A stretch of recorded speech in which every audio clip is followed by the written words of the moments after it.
കഥ സ്നേഹം കൊണ്ട് ഒന്നായ കുടുംബം. പച്ചപ്പുകൊണ്ട് ചുറ്റപ്പെട്ട ഒരു പഴയ നാലുകെട്ട് തറവാട്. ആ നാട്ടിൽ എല്ലാവർക്കും ബഹുമാനമായിരുന്ന വീട്. ആ വീട്ടിലെ നാഥയായിരുന്ന ജാനകിയമ്മ ഭർത്താവ് മരിച്ച ശേഷം ജീവിതം മുഴുവൻ 2 ആൺമക്കൾക്കായി സമർപ്പിച്ച സ്ത്രീ.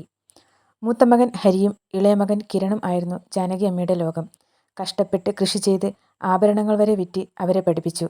ഒരിക്കലും ഒരു കുറവും അവരെ അറിയിച്ചില്ല. കാലം കടന്നുപോയി. ഹരിക്ക് നല്ലൊരു ജോലി കിട്ടി. കുറച്ച് വർഷങ്ങൾക്ക് ശേഷം അവൻ്റെ വിവാഹം നടന്നു.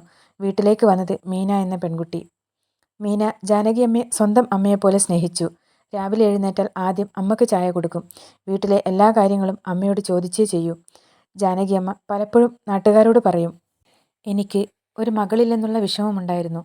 പക്ഷേ ദൈവം മരുമകളായി ഒരു മകളെ തന്നു. മീന കിരണിൻ്റെ കാര്യങ്ങളും നല്ലപോലെ ശ്രദ്ധിച്ചിരുന്നു. അവന് ഏട്ടത്തിയോടും വലിയ ഇഷ്ടമായിരുന്നു. കിരൺ തൻ്റെ കോളേജിലെ ഫ്രണ്ട്സിനോടും ഏട്ടത്തിയെപ്പറ്റി പറയുമായിരുന്നു. ഒരു ദിവസം കിരൺ കോളേജിലെ സുഹൃത്തുക്കളേക്ക് കൂട്ടി വീട്ടിലേക്ക് വന്നു. അവർക്കൊക്കെ വേണ്ട ഭക്ഷണവും സ്വീറ്റ്സും ഒക്കെ ഉണ്ടാക്കിയത് മീനയായിരുന്നു. എല്ലാവർക്കും ഏട്ടത്തിയെ ഒരുപാട് ഇഷ്ടമായി. അങ്ങനെ 3 വർഷത്തിന് ശേഷം കിരണിൻ്റെ പഠിത്തം കഴിഞ്ഞ് അവൻ ഒരു ചെറിയ കമ്പനിയിൽ ജോലിക്ക് കയറി. അപ്പോൾ കിരണിൻ്റെയും വിവാഹം നടത്താമെന്ന് അമ്മ ഹരിയോട് പറയുന്നു. ഹരിക്കും മീനക്കും സന്തോഷമായിരുന്നു. അങ്ങനെ അവരെല്ലാവരും കൂടി കിരണിൻ്റെ വിവാഹം നടത്തി. വധുവിൻ്റെ പേര് രേഷ്മ.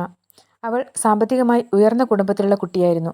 വിവാഹത്തിൻ്റെ ആദ്യ ദിവസങ്ങളിൽ എല്ലാം നല്ലതായിരുന്നു. എന്നാൽ കുറച്ച് ആഴ്ചകൾക്കുള്ളിൽ കാര്യങ്ങൾ മാറിത്തുടങ്ങി. മീന സ്വന്തം അനിയത്തിയെപ്പോലെ രേഷ്മയെ സ്നേഹിച്ചപ്പോൾ രേഷ്മയുടെ ഏറ്റവും വലിയ ശത്രു മീനയായിരുന്നു. പുറമേ ചിരിച്ചു നടക്കുന്നതുകൊണ്ട് മീനയ്ക്ക് ആദ്യമൊന്നും അവളുടെ സ്വഭാവം മനസ്സിലായിരുന്നില്ല. രേഷ്മയ്ക്ക് കിരൺ ഏട്ടത്തിയോട് സംസാരിക്കുന്നത് പോലും ഇഷ്ടമായിരുന്നില്ല. ഏട്ടനെയും അനിയനെയും അകറ്റാനാണ് രേഷ്മ ആദ്യം തീരുമാനിച്ചത്. അതിനുവേണ്ടി കിരണിൻ്റെ മനസ്സിൽ വിഷം കുത്തിവെക്കാൻ തുടങ്ങി. ഇവിടെ ചേട്ടനും ചേട്ടത്തിയും എല്ലാം നിയന്ത്രിക്കുന്നു. നിനക്ക് ഈ വീട്ടിൽ ഒരു വിലയുമില്ല. അമ്മയ്ക്കും കൂടുതലിഷ്ടം ഹരിയോടാണ്. പഴയ പോലെ അല്ലല്ലോ, ഇപ്പോൾ നിന്റെ കല്യാണം കഴിഞ്ഞില്ലേ, എന്നിട്ടും നിനക്കൊരു വിലയുമില്ല. ഇങ്ങനെ ഓരോ ദിവസവും പറഞ്ഞുകൊണ്ടിരുന്നു. ആദ്യമൊക്കെ അവൾ എന്ത് പറഞ്ഞാലും കിരൺ അത് ശ്രദ്ധിക്കാറില്ലായിരുന്നു. പക്ഷേ രേഷ്മ പിന്നെയും പിന്നെയും ഇത് തന്നെ പറഞ്ഞപ്പോൾ കിരണിനും ചെറിയ മാറ്റങ്ങൾ വന്നു തുടങ്ങി. അവൻ ഏട്ടനോടും ഏട്ടത്തിയോടും കുറച്ചകലം പാലിക്കാൻ തുടങ്ങി. അമ്മയോട് പോലും സംസാരിക്കുന്നത് കുറഞ്ഞു വന്നു. രേഷ്മയാകട്ടെ അവളുടെ ആദ്യ ചുവട് വിജയിച്ചതിൻ്റെ സന്തോഷത്തിലായിരുന്നു. അതിനിടയിലാണ് മീന ഗർഭിണിയാകുന്നത്. അതറിഞ്ഞപ്പോൾ ഹരിയും അമ്മയും ഒരുപാട് സന്തോഷിച്ചു. വാർത്ത അറിഞ്ഞപ്പോൾ കിരണിനും സന്തോഷം തോന്നി. പക്ഷേ രേഷ്മ പുറമെ ചിരിച്ചെങ്കിലും അവൾ വലിയ വിഷമത്തിലായിരുന്നു. എങ്ങനെയെങ്കിലും ഏട്ടത്തെ ഇവിടെ നിന്ന് പുറത്താക്കിയിട്ട് എല്ലാ സ്വത്തുക്കളും തൻ്റേത് മാത്രമാക്കണം എന്നതായിരുന്നു രേഷ്മയുടെ ആഗ്രഹം. അതിനിടയിലാണ് ഇങ്ങനെയൊരു വാർത്തയും കേൾക്കുന്നത്. അവൾ എങ്ങനെയെങ്കിലും ആ കുഞ്ഞിനെ ഇല്ലാതാക്കണം എന്ന് ചിന്തിച്ചു തുടങ്ങി. വയ്യായികയുണ്ടെങ്കിലും ആ വീട്ടിലെ ജോലി മുഴുവൻ ചെയ്യുന്നത് മീന തന്നെയായിരുന്നു. അതൊക്കെ കിരണിനും അറിയാമായിരുന്നു. രേഷ്മയാകട്ടെ കുഞ്ഞിനെ കളയാൻ വേണ്ടി നടത്തിയ 1-2 ശ്രമങ്ങളൊക്കെ പാളിപ്പോയി. കുറച്ച് ദിവസങ്ങൾക്ക് ശേഷം രേഷ്മ സ്വത്ത് ഭാഗം വെക്കണമെന്ന് ആവശ്യപ്പെട്ടു. ആ ഒരു കാര്യത്തോട് കിരണിന് യോജിപ്പുണ്ടായിരുന്നില്ല. എന്നാൽ ഭാര്യയുടെ നിർബന്ധത്തിന് വഴങ്ങേണ്ടി വന്നു. അത് കേട്ട് ഹരി പറഞ്ഞു, അമ്മ ജീവിച്ചിരിക്കുമ്പോൾ സ്വത്ത് ഭാഗം വെക്കേണ്ട കാര്യമില്ല. പക്ഷേ രേഷ്മയ്ക്ക് ആ തീരുമാനം അംഗീകരിക്കാൻ കഴിഞ്ഞില്ല. അവളുടെ ഉള്ളിൽ എല്ലാവരോടും ദേഷ്യമായിരുന്നു. അവൾ നാട്ടുകാരുടെ സാന്നിധ്യത്തിൽ ഒരിക്കൽ കൂടി പറഞ്ഞപ്പോൾ സ്വത്ത് ഭാഗം വെക്കേണ്ടി വന്നു. അതിനുശേഷം രേഷ്മയും കിരണും അവർക്ക് കിട്ടിയ ഭാഗം വിറ്റ് ടൗണിൽ ഒരു ഫ്ലാറ്റ് വാങ്ങി. നാളെ മുതൽ ഞങ്ങൾ അങ്ങോട്ട് മാറി താമസിക്കുകയാണെന്ന് രേഷ്മ പറഞ്ഞപ്പോൾ ജാനകി അമ്മയ്ക്ക് അത് താങ്ങാനായില്ല.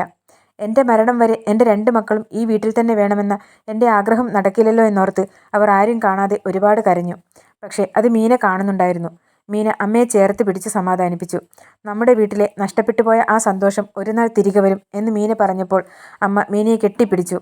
ഇതൊക്കെ കണ്ട് സഹിക്കാൻ കഴിയാതെ രേഷ്മ പോകുന്നതിന് മുമ്പ് എങ്ങനെയെങ്കിലും ആ കുഞ്ഞിനെ കളയണമെന്ന ഉറച്ച തീരുമാനത്തിലായിരുന്നു. പിറ്റേന്ന് അതിനുള്ള പണിയെല്ലാം ചെയ്തു വെച്ചാണ് അവർ അവിടെ നിന്നിറങ്ങിയത്. ഇത്തവണ രേഷ്മയുടെ പണിയിൽ മീന വീണുപോയി. അവർ ഹോസ്പിറ്റലിൽ ICUവിലായി.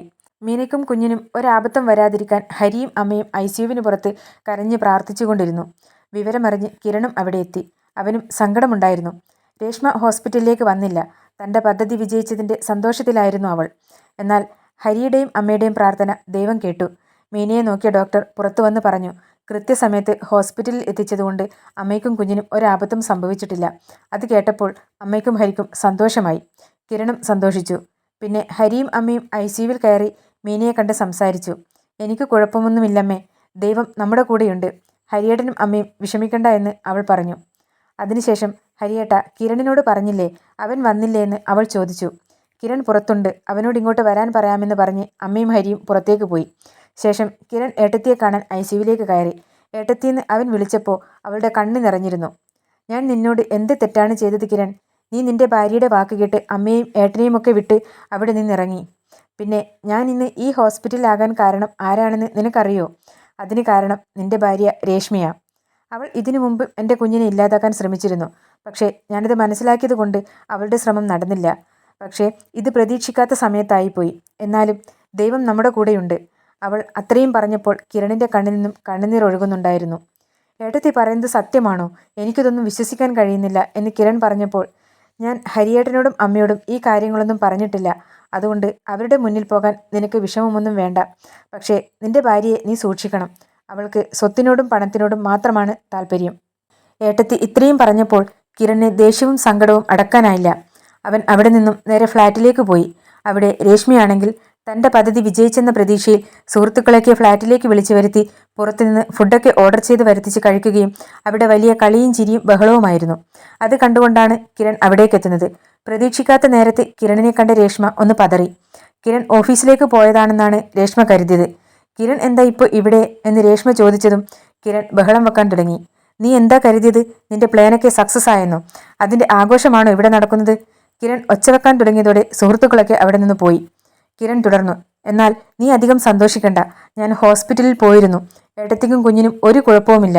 പിന്നെ നീയാണിത് ചെയ്തതെന്ന് ഏട്ടത്തി മനസ്സിലാക്കിയിട്ടുണ്ട്. ഇതിനു മുമ്പും നീ ഇതിന് ശ്രമിച്ചിട്ടുണ്ടെന്നും അത് ചീറ്റിപ്പോയതും എല്ലാം ഏട്ടത്തി എന്നോട് പറഞ്ഞു. ഇങ്ങനെയുള്ള നിന്റെ വാക്ക് കേട്ടാണല്ലോ ഞാൻ അവരെയൊക്കെ വേദനിപ്പിച്ച് നിന്റെ കൂടെ വന്നത് എന്നോർക്കുമ്പോൾ എനിക്ക് സഹിക്കാൻ കഴിയുന്നില്ല. കിരൺ, നീ എന്തൊക്കെയാ പറയുന്നത്? ഞാൻ ഒരു തെറ്റും ചെയ്തിട്ടില്ല എന്ന് രേഷ്മ പറഞ്ഞപ്പോൾ, ഇനിയും നീ നിന്നെ ന്യായീകരിക്കാൻ നോക്കണ്ട. നീ ഇത്രയൊക്കെ ചെയ്തിട്ടും ഏട്ടത്തി അത് അമ്മയോടും ഹരിയേട്ടനോടും പറഞ്ഞിട്ടില്ല. നിന്നെ മോശക്കാരിയാക്കണ്ട എന്ന് കരുതിയാണ് പറയാതിരുന്നത്. പിന്നെ ഞാനെല്ലാം മനസ്സിലാക്കിയില്ലെങ്കിൽ എനിക്കു തന്നെ ആപത്ത് വരുമെന്ന് കരുതിയാണ് എന്നോട് പറഞ്ഞത്. ആ പാവത്തിന്റെ മനസ്സ് നീ അറിയണം. നിന്നെ സ്വന്തം അനിയത്തിയെ പോലെയാണ് അവർ സ്നേഹിച്ചത്. പക്ഷെ നീ അവരോട് ക്രൂരത മാത്രം ചെയ്തു. എന്നിട്ടും അവർ നിന്നോട് ക്ഷമിച്ചു. അതാണ് ഏട്ടത്തിയുടെ വലിയ മനസ്സ്. രേഷ്മയ്ക്ക് ഒരു തരത്തിലും ഒഴിഞ്ഞു മാറാൻ കഴിയാതെ വന്നപ്പോൾ അവസാനം അവൾ എല്ലാ കുറ്റവും സമ്മതിച്ചു. അതിനുശേഷം ഹരി പറഞ്ഞു, ഞാൻ നാളെ തന്നെ തറവാട്ടിലേക്ക് പോകും. നിനക്ക് നിന്റെ ഇഷ്ടം പോലെ ജീവിക്കാം. അതല്ല, എൻ്റെ ഭാര്യയായി ജീവിക്കണമെങ്കിൽ എന്നോടൊപ്പം വന്ന് നിന്റെ തെറ്റ് ഏറ്റുപറഞ്ഞ് അവിടെ ഓരോരുത്തരോടും മാപ്പ് പറയണം. അമ്മയും ഏട്ടനും ക്ഷമിക്കാൻ തയ്യാറാണെങ്കിൽ നിനക്കവിടെ എൻ്റെ ഭാര്യയായി അടങ്ങി ഒതുങ്ങി ജീവിക്കാം. ഇതുപോലുള്ള എന്തെങ്കിലും പരിപാടി ഇനി ഉണ്ടായാൽ പിന്നെ നീ എൻ്റെ ഭാര്യയായി അവിടെ ഉണ്ടാകില്ല. ഇത്രയും പറഞ്ഞ ശേഷം കിരൺ അവിടെ നിന്നും മാറി നിന്നു. രേഷ്മ താൻ ചെയ്ത തെറ്റ് എത്ര വലുതാണെന്ന് അപ്പോഴാണ് ചിന്തിച്ചത്. അവൾ ആദ്യം കിരണിനോട് മാപ്പ് പറഞ്ഞു. ശേഷം കിരണിനൊപ്പം തറവാട്ടിലേക്ക് പോയി കണ്ണീരോടെ അമ്മയുടെ കാലിൽ വീണു. തൻ്റെ തെറ്റ് ഏറ്റു പറഞ്ഞു. അമ്മേ, എന്നോട് ക്ഷമിക്കണം. ജാനകിയമ്മ അവളെ എഴുന്നേൽപ്പിച്ചു. തെറ്റ് എല്ലാവർക്കും പറ്റും മോളെ. പക്ഷേ അത് തിരിച്ചറിഞ്ഞാൽ അതാണ് ഏറ്റവും വലിയ മാറ്റം. പിന്നീട് അവൾ ഏട്ടനോടും ഏട്ടത്തിയോടും മാപ്പ് പറഞ്ഞു. വീട് വീണ്ടും പഴയ പോലെയായി. അന്ന് രാത്രി എല്ലാവരും ഒരുമിച്ച് ഒരേ അടുക്കളയിൽ ഭക്ഷണം കഴിച്ചു. ഭക്ഷണം വിളമ്പിക്കൊണ്ടിരുന്ന അമ്മ പറഞ്ഞു, വീട് വലുതായതുകൊണ്ടല്ല കുടുംബം വലുതാകുന്നത്, മനസ്സ് ഒന്നായാലാണ് കുടുംബം നിലനിൽക്കുന്നത്. ആ വാക്കുകൾ കേട്ട് എല്ലാവരുടെയും കണ്ണുകൾ നിറഞ്ഞു. അന്നു മുതൽ ആ പഴയ തറവാട് വീണ്ടും കളിച്ചിരികളാൽ നിറഞ്ഞു. തകർന്നുപോയ ബന്ധം സ്നേഹവും ക്ഷമയും കൊണ്ട് ഒന്നായിരിക്കുന്നു.